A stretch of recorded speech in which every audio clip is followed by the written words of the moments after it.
This is BuzzLock, the most convenient and secure door lock. The system will start out uninitialized. To initialize the system, a user will swipe a card and be prompted to create their profile. Required fields for the profile include name, phone, and primary and secondary authentication methods. As you can see, a number pad and keyboard will appear when the user selects a component requiring such input. Once the user properly fills all of these fields, their profile will be saved in the database and they will be given full permissions. After initialization, the user can use their primary authentication method to initiate the door unlock sequence. If primary succeeds, the user is prompted to enter their secondary method. As seen by the server rotation unlocking the door, the user successfully entered their two-factor authentication. A 10-second timeout will begin. Once the timer times out, the door will lock automatically as seen by the server rotation.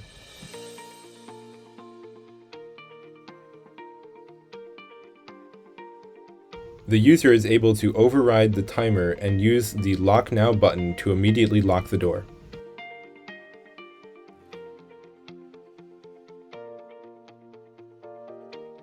If the user's entry is invalid, a warning message will appear notifying them of their error and how many attempts are left.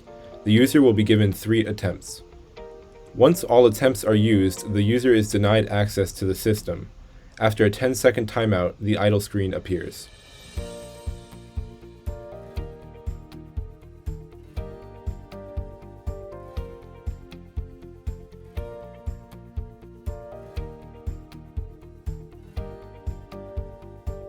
Given that the user has full permissions, the Options button will redirect them to the User Management screen.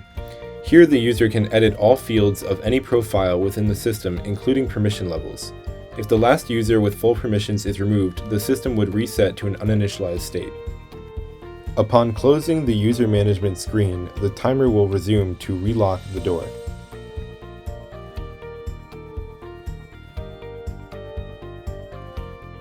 From the idle screen, a new user with no permissions can be added by clicking the Add New User button. The newly created user with no permissions will be unable to unlock the door or access any of the options to modify their profile or others. Here the user will be prompted to enter the same fields as the owner: name, phone, and primary and secondary authentication methods. If the user tried to use a Bluetooth device or card that was already in the system, an error message would appear. As shown here, the user with no permissions attempts and fails to unlock the door. To gain access to the system and unlock the door, the owner has the option to elevate their permissions in the User Management screen. Here, the owner chooses to elevate the permissions of the new user from None to Limited. Limited permissions allows a user to unlock the door and edit their profile only. Now, the new user is permitted to initiate the door unlock sequence. The new user was able to successfully unlock the door. Given that the new user now has limited permissions, they have the option to edit their profile and authentication methods.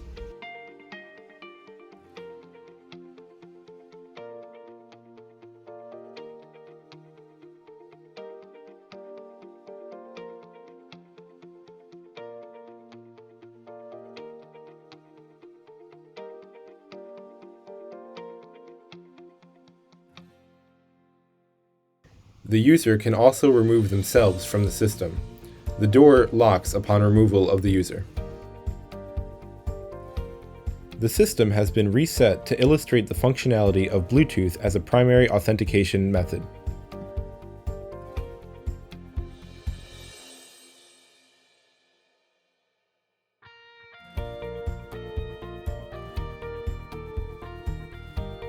The user selects Bluetooth as their primary method and card as their secondary method. The initial card swipe populated the card field. Then they choose their Bluetooth device from the drop-down menu. A new Bluetooth device appeared. Known Bluetooth devices associated with registered users will appear on the idle screen. The user can select their device to initiate the door unlock sequence.